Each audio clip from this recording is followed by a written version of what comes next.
Hey, what's up? It's Pros and Cons. I'm aka Bog, also known as Bog. I'm here with Captain 1701. And Hola. and we're doing our official kind of series wrap up episode 10 review of Star Trek Picard, season 3, episode 10, The Last Generation, Yep. right? Yep. I think I got all that. And we've been doing them, but unfortunately, last week we missed the Thursday because the Avalanche were playing, and I think they won, right? They won that one. Yeah. They I, haven't looked good since. oof, brutal. I haven't been paying attention, so well, let's hope they turn it around. And then you got sick, yeah. So you're feeling better. And how many times did you watch the show episode? Just the once, or Yeah, I finally got to it this Sunday, so all right? Yeah, and I I watched only last watched week. it I did a once. mini review, so I kind of shared some of my initial thoughts. Um, you want to just start by like what was your overall experience? I mean, it was great. We were talking earlier. I didn't take notes on anything I had started, but I just kind of wanted to kind of soak it in and um, just kind of, you know, watch the last time all seven of these characters are going to be on screen for the last time, really. I think you're probably Um, right on that. Depending on where Star Trek TV goes from here on out, we might get a cameo or two from one or two of these characters, but I think we'll never see these characters again together. It would I be think highly unlikely. I think that there's a pretty good chance that we won't see Sir Patrick Stewart again. I think he's probably Yeah, he's done. his But I contract mean, his like that. contract is up. But you never know too. I would have said that about him in X-Men many years ago, but he does keep coming back and doing X-Men movies, so you never know. We could see him again, but of the batch, I think we could see Frank, Riker again. I wouldn't be surprised because he directs a lot, and it's probably a pretty easy Yeah, cameo. it's true. Jordy, And I bet. Geordie's, I would say, is definitely a possibility for legacy, especially like with his daughter or daughters. I think Yeah. that it sounds like we'll probably have Sydney on the Titan, and his other daughter, who is played by his real life daughter, will probably remain on station, but I could easily see Sorry, him doing. Enterprise G. Yeah, I'm sorry. You're right. I forgot about that. No, but um, I think Spiner's done playing Data. I feel like he's toasted on that. I He said a can bunch, like I can he's see kind him of coming doing a done. cameo or something else just because now he can do it. Like he doesn't have to be all insane with the makeup and effects, and he can, they made it easier for him to cameo if he does decide. And they'll Um, probably pull a Soong out of their ass somewhere, like they always seem to do. you If could, Kurtzman gets his hands on it. yeah, you might even see him show up in like new, Strange New Worlds or something like that. But Mm. like Yeah, Crusher probably. too, you could always see Crusher show up in like a com to Jack or something in Legacy. So I think there's a lot of cameo possibilities, but I think you're 100% correct that we won't see a shot with all of them there on the single set together again. So Yeah. yeah, I like overall, I enjoyed the episode. I was a little soured by some of the events in 9 with Shaw and everything, but and you were of course 100% right when you called it when they were like when Shaw was like get out of here, and then you got shot and someone's like I'm not leaving you, and then Rafi's like I'm staying behind, and you were like oh no, it's going to be Captain 7 and Commander Rafi. And I was like, bro, you're so right, and I'm so bummed, and you were right, and I am bummed because it is Well, Commander Rafi with 7. Whatever, you know, it, I don't care. I like Commander 7, and I will put up with Commander Rafi. they they unbaggaged a lot of Raffi bullshit this season. I felt like they did try and like take some stuff out. So we'll see how they move forward with her. You know, what's her kitschy nickname for Seven? You know, she called JP. JL. I thought it was JP, Uh, which didn't make what would she sense. call Seven? Annika Hansen. I don't even want to know, man. But anyway, I mean that's pointless, really. So they retook But the I think bridge, and then they were zapping them, and it looked to me like a lot of people were missing, but Seven was hitting her shots, and I would have to rewatch it. Maybe other people made shots too, but she was using these modified phaser settings that turned it into a transporter beam, and I was okay with that, honestly. Whatever, that was pretty fine. cool. Yeah, I was That totally was fine with it. interesting. As far as goofy Trek stuff goes, I was like, yeah, whatever. Well, it's kind of Um, one of those things, like they'd I've modified our phasers to emit a blah blah blah blah blah blah blah blah blah blah. It seemed like they probably did that on the run, kind of thing, yeah, that to worked. I adapt to the liked it. board. And I actually, I think I previously said I did not like the shots really of the fleet in that goofy formation, but I did enjoy the shots of the Titan doing the flybys, as ineffective as you could argue they were. I did notice the Sovereign ship got destroyed by the Starbase. It wasn't Worf's fault. Well, yeah, I heard. I guess. Um, What do you think of the Titan cook taking over as the pilot? That was kind of funny. I would laugh. It's goofy and silly, but you know what? It was fine. He He had did to, good. He did good. yeah, he did really well Yeah. for that moment. But I think How about that when the we're meeting some of our characters for a potential spin-off there. You know what I mean? So we'll see how that goes. what about when the fleet, when you're talking about the whole fleet together, um, and they're just hammering away at that starbase? Yeah, that was pretty brutal. I was a little confused because you get that message from Anton Chekhov, right? And Hmm. then it's like Walter Cohen doing a cameo. And then I was like, Chekhov's still alive. And then at the very end, he's like, my father I used to say. And I was like, wait. That was Pavel Chekhov. So this is like his son or something, you know?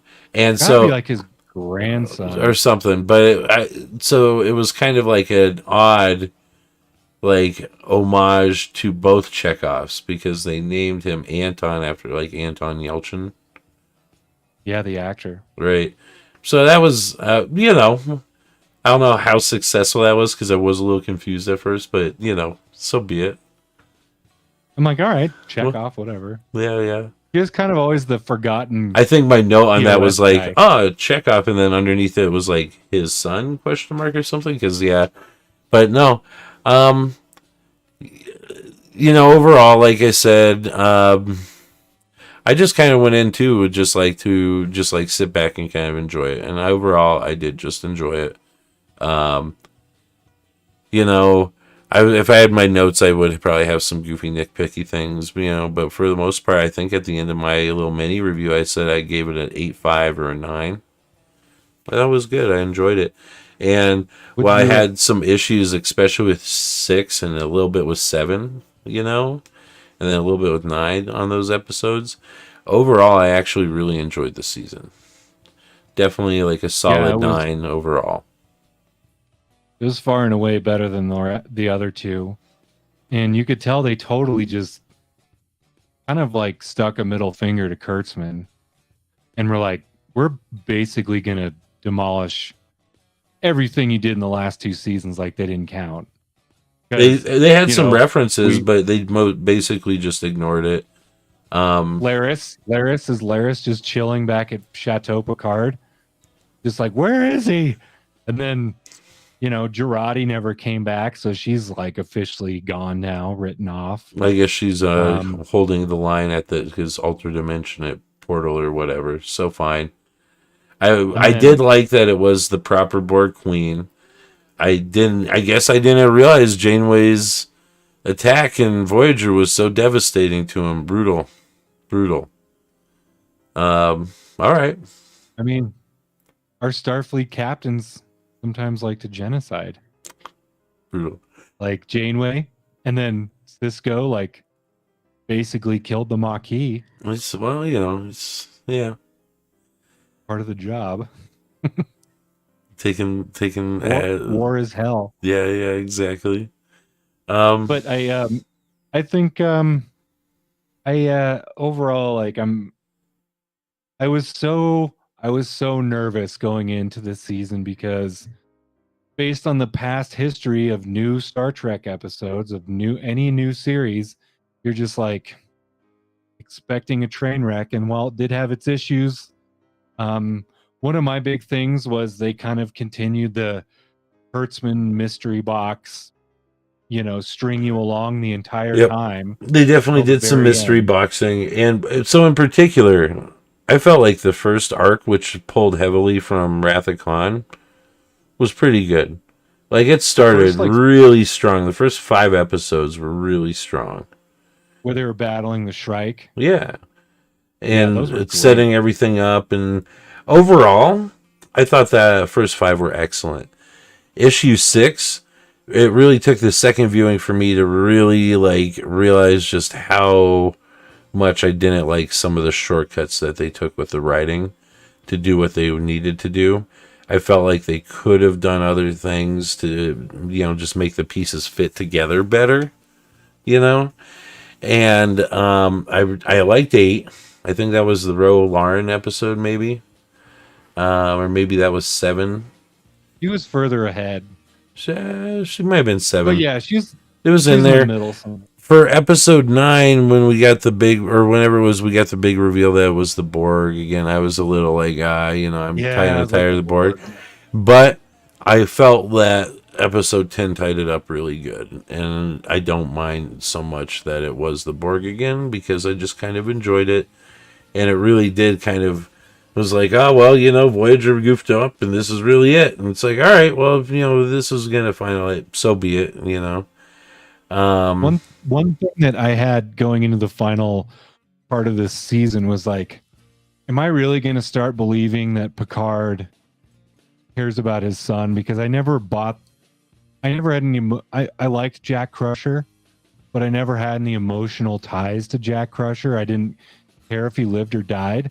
But by the time that Jean-Luc finds him, and tries to rescue him, I actually kind of started to develop an emotional bond to Jack Crusher, and like care about him surviving. And then it also at that moment made more sense to me that was Picard's son. Like it took a long time for me to get there because I was I couldn't get it out of my head that like, oh, we'll just like spring a son on him out of the blue. They did. But so be it. but Overall, I like Jack Crusher. I thought he was well portrayed. Yeah. I thought they did a good job with the actor was well cast, man. I thought he was a good casting. And I enjoyed it overall. It took a while for me to be like invested in him as Picard's son, though. Yeah. Until the very end when Picard is, in his head and they're talking and stuff. And I was like, okay, yeah. I buy that aspect now. But at first I always thought it was a stupid plot thing. But then by the end, I really kind of, it made me care. You were just more connected to it and it worked. Yeah, I think so. In other words, I didn't like some of the shortcuts, but in the end, they worked. Overall, the series was pretty good. We had some. I was gonna say we had action with like Worf and Riker on the cube. That was all right. Did you like the Millennium Enterprise Falcon? That was actually I was going to ask you, how did you feel about the Enterprise flying like a fighter jet through the Borg ship? Which is one of the first scenes I saw, and I was like, "Oh shit, man, this is gonna be weird, man." And you know what? It was weird, but it worked all right. The Borg ship was big. I did not like the giant spikes all over it. I would have preferred it just be a classic big Borg cube, Well, that was like a beacon. I felt like that would have been like an antenna Right. Yeah. broadcasting. Which made sense actually with the story is like why they would have that because they were using it to broadcast the fleet. So I get it. That makes sense. The cavernous flying through ship, whatever. Okay. you know, Beverly's like moment of shooting and everything. And everyone's like, all surprised. I'm like, well, she did go through commander training too. I mean, she should And be able to command the ship just like you guys. It shouldn't be that surprising. But she was she did pretty good. good when she would command the ship in Next Gen. Yeah. I think she took over a couple times and she kind of like held her own pretty good. And Unlike like, Troy, who would just like fall apart. well, Troy had her moment too where I can sense him and she was able to get Worf and Riker. And Data had his trust my gut moment, and of course Geordi got to be in command. So they all had nice little things there. Yeah, I liked it overall. Really wish Shaw would have made it through, but damn shame. Maybe we'll get a flashback Shaw episode or something. I don't know. Was it you sent me the picture of Shaw sitting in the captain's chair on the Enterprise D, the actor? No. And it said, the caption was like, "Sorry for taking your chair, Picard." As like a funny joke. Yeah, that's good. Nice. You got to make an appearance on the set. I would have loved more Shaw. I like Shaw a lot, but whatever. He was good. Someone had to die. Yeah. They had to kill someone. Yeah, they had. You're right. They're not going to kill any of the major legacy characters. Like, and that would be insane. You're right. It's a necessity of television. They could have killed Raffi.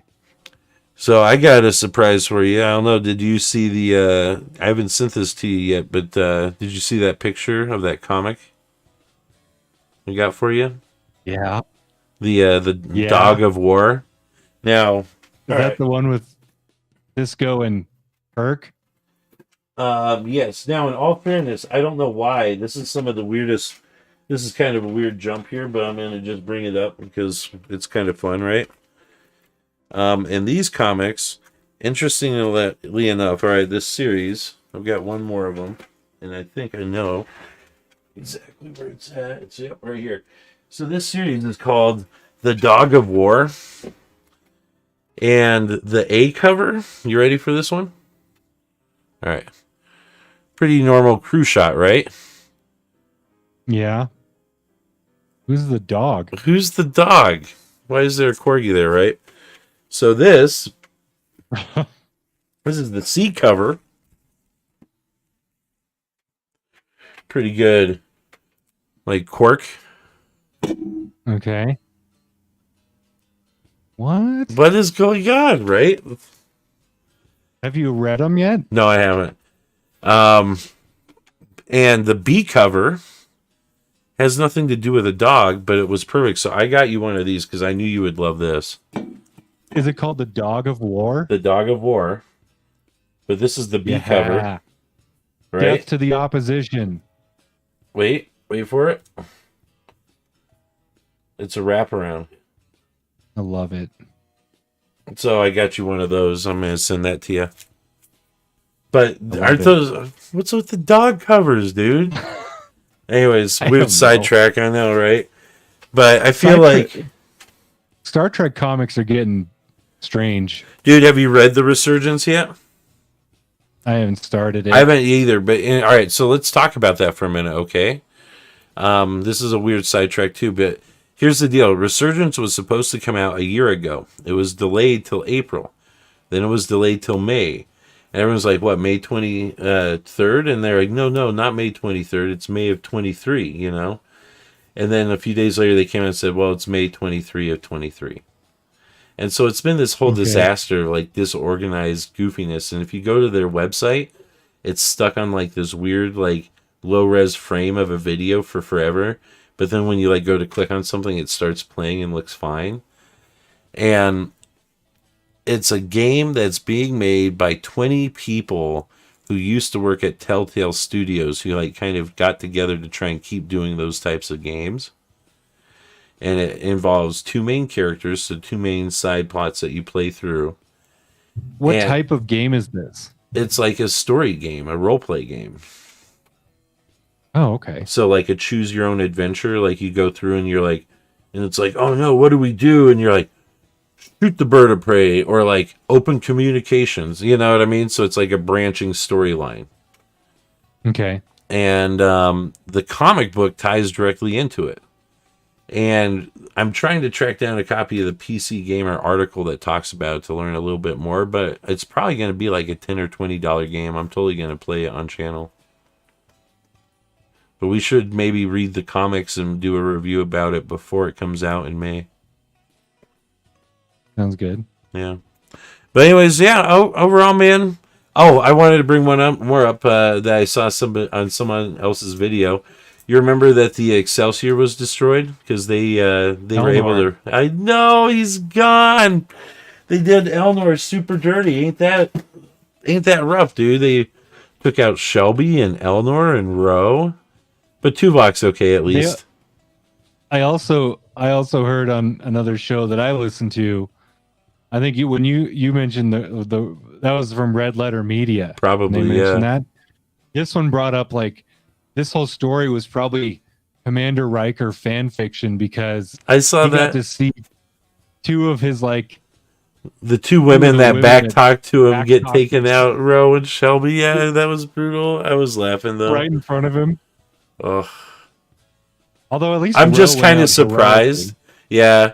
Shelby that was brutal, but she was always kind of, no one really liked Shelby anyways because she was trying to take Riker's job. But, remember Jellicoe? Why didn't they show Jellicoe? I was just going to say, in the dome or something. I'm very surprised we didn't see like Catherine Pulowski like come on and be like, we're on Starbase holding out as long as, you know what I mean? Right? Or Captain Jellicoe, like, oh, yeah. Whatever.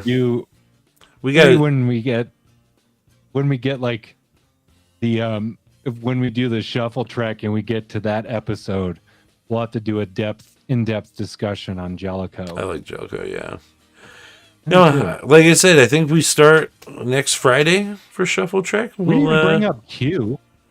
I was going to ask you, did you watch the post-credit scene? Yeah.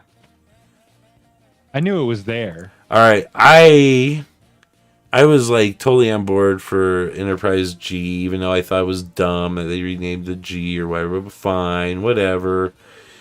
The Titan that's not the Titan is now the G, so be it. You know, the Neo Constitution, whoop-de-doozers.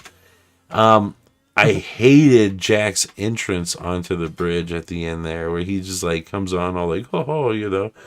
He's like, like, bro, dude, it's cool they fast tracked you, but come on, man, like, okay. And then like, and then when he's like, they're like, yeah, take this chair. You're gonna be the ensign who's signed as the captain's special counselor. I was like, what is this? Well, it's like the president's national security advisor. There's like 500. Yeah, but it's an ensign and it's Jack, and he has no, like, what? They're gonna they need his roguish experience. Maybe I thought that was silly. Maybe he has some mental telepathic powers like Counselor Troy did. That's my thought. You're right. He can control people. You're totally right.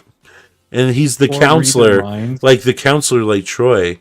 And I guess, like, really, like, Troy's the only one we really ever saw on the bridge. And that's, like, maybe Picard was like, I'd like a counselor next to my side to advise me.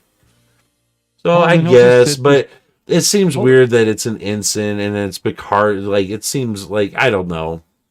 Nepotism at its finest. Well, he'll just sit there for 7 seasons and be like, I sense bad things. Or what's going to happen is anytime there's an away mission, he's going to be the one that goes and then like John Wick's 5 aliens in 10 seconds. Or like, oh no, they're going to attack us, and he'll be like, I'm in their mind of their shield officer and I lowered his shields. Torpedo their bridge. Seems kind of dark, but you know. Or, you know, in TNG, there was always that potential that Data could like flip a switch and then take over the Enterprise in 5 seconds. You know, they'll probably have a couple episodes in Legacy where, you know, he like tweaks out and like goes all Borgified and then like takes over the Enterprise, and they encounter a Borg take node it back and or something. They gotta take it back and calm him down. And so this series, I will say, I felt like they killed a lot of people at the end there. So it's the last generation. So what's the last generation? Is that supposed to be the last generation of old Starfleet? I mean, it had to be. Right? I mean, because they're like, look, the heroes are all the young people are the bad guys. But yeah, now they went and killed all the old people. So literally the only ones left are like these 7 old people, and then they like retire. I was wondering too, would like places that are, you know, outposts along the neutral zones, the deep space stations like DS9, were they affected by this? Right? How far? I felt Or like it was system wide, because I felt like she said after this we're going to go to another system or something until they like were just desiccated. So the DS9 you think is fine? They're just chilling out there. Maybe that's what I was thinking. Yeah, because I think specifically too, like I don't even think the starbase was affected, because if they had been using the transporters on the starbase to infect those personnel, they wouldn't have destroyed it. Right, they would have just assimilated it and turned the shields off. So yeah, my assumption was it was the fleet in Earth. Oh, okay. And they were going to try to go out from there. I don't know how far the signal could go, but I guess that it was limited in effect by the amount of ships that the changelings were able to infiltrate and put the programming into, which was then just the entire fleet, which is smaller than a lot of the fleet groups we saw during DS9. But whatever. Well, that was during the battle, so they lost a ton of ships during that war. Yeah, but it's been like 40 or 50 years. They haven't been building back up. You know, starships are expensive. Have you seen the inflation rate? I thought we were in a post scarcity society, my friend. You know, Chekhov's Federation presidency isn't going that well. You're right. He does have some splaining to do. He's lucky they didn't like shoot like Paris or something before they were able to shut everything down, you know. Ooh, they got where? Ooh. That was overall was pretty good. I like the graphics. I really did like seeing the TNG actors on screen again. The classic cast. And they all like, what was cool is it didn't feel like any of them were phoning it in. They all took it seriously. Yeah.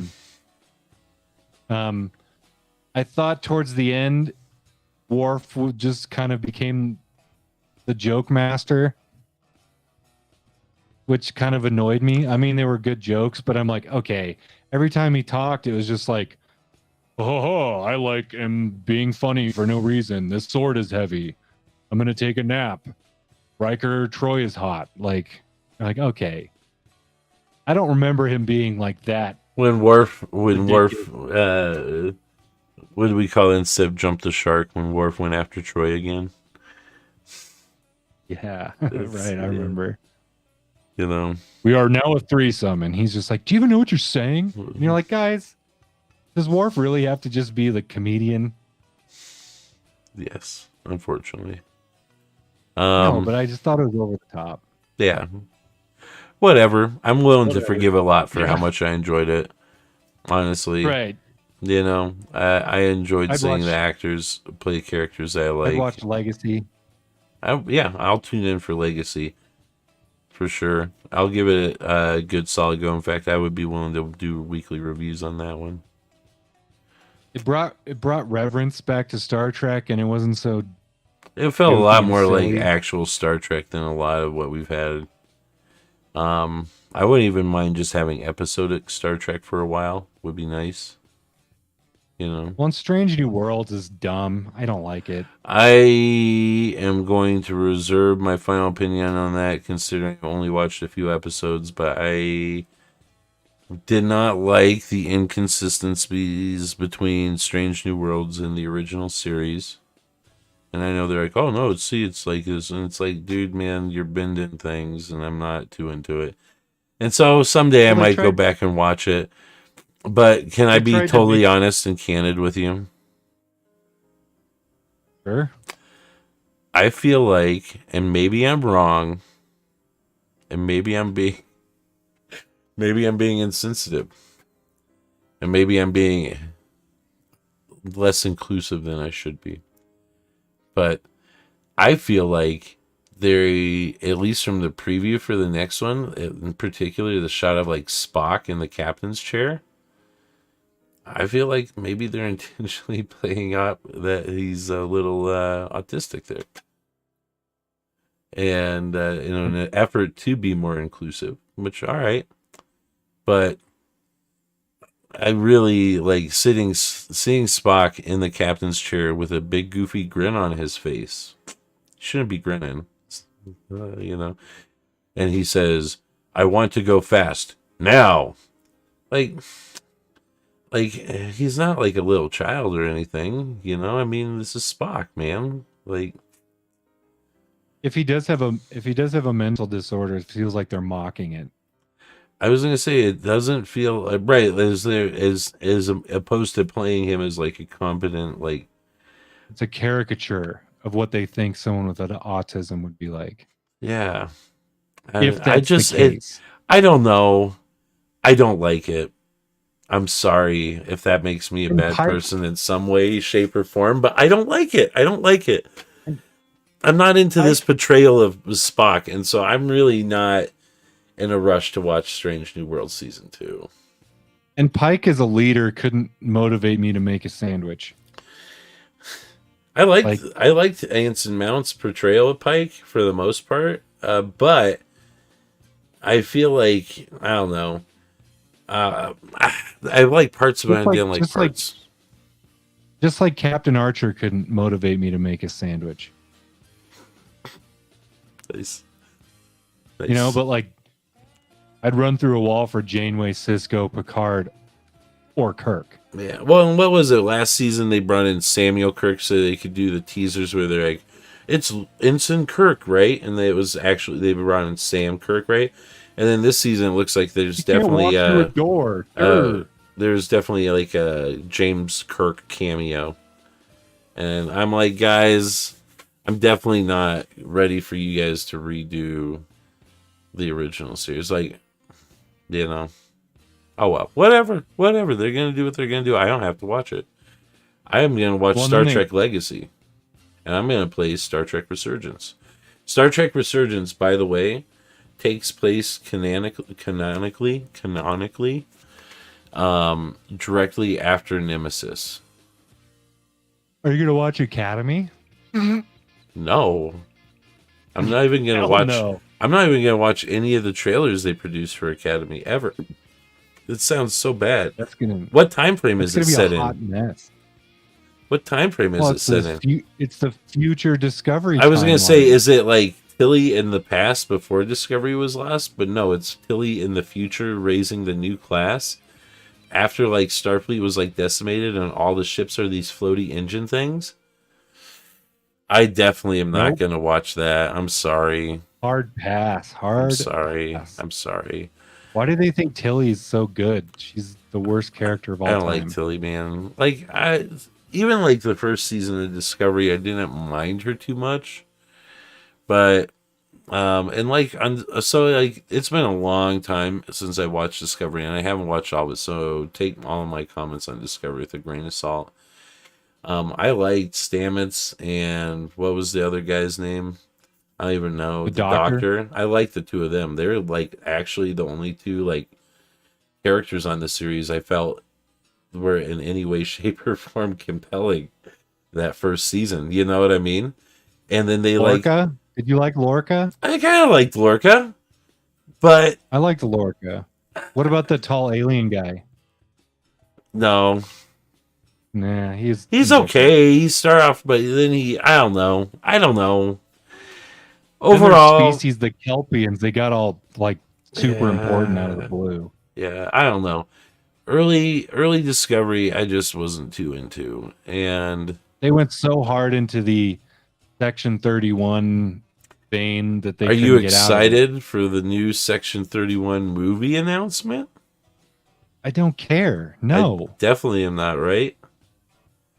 Like everybody, wasn't there even a part where they were all the Next Generation crews like, oh yeah, Section 31, they're not that secret. We all know about them. We just don't talk about it.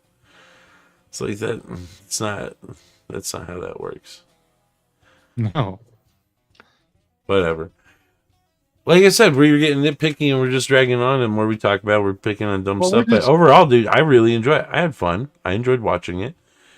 I it's am one going to season watch of that season again. totally. That's what I was saying. It is rewatchable. Yeah. I will never watch 1 and 2 of Picard ever again. But I will watch season 3 again if I want to, you know? I would go back to it. Yeah, totally. I liked season 3. And it gives me hope for Legacy or some form up thereof. Did you see the interview with Kurtzman where they asked him about Star Trek Legacy? And he's like, well, maybe. Because he knows he's not a part of it. Yeah. And that he can't put his stupid grubby fingers on it. I'll have to show you that. I'll have to find the clip and send it to you because it's totally funny because he's just like, you can see. I saw it. I saw it. Okay, yeah. Sour faced about it and everything. He's a I thought it was funny. Yeah, I don't like him. Well, he's such a squirmy dude. Here's the thing: even with the JJ movie reboots, I liked what they were doing with some of them, you know. But admittedly, if you go back to the interviews at the time, because it used to be Robert Orci and Kurtzman, right? And of the pair, Orci reportedly was the actual Star Trek fan. So when they quit working together, or split or whatever, you know, they lost the actual Star Trek fan. The only one left was the guy who didn't really like Star Trek. Who was the guy that was originally on Discovery that they kicked off? But, I can't think I'm trying to think of his name. Yeah, I want to say, but I don't think it was Noah Hawley. No. It's someone else who's like that. Yeah, he did the American Horror Show, right? That's right. But he had a completely different version of Star Trek, and he was a Star Trek fan. Well, and he was supposedly fired after he was pushing back on wanting to use more classic elements of the classic series. Yes. And his original proposal sounded really interesting to me because it sounded like it was going to be a legacy series. Like each season was going to be in a different era of Star Trek. Yeah. Like the Discovery continuing service throughout the eras. But at the end of it, we'd have some big culminating event or something. And when they kicked him off, we ended up getting these weird Klingon subplots and Klingon nudity and, you know, all this weird stuff. What was that guy's name? What was his name? I'm trying to remember here. Let me look real fast. Let me look. I think his idea would have been awesome. I mean, the common denominator for all these crappy shows is Kurtzman. Oh, yeah. And when they get him off of it, it is good Star Trek.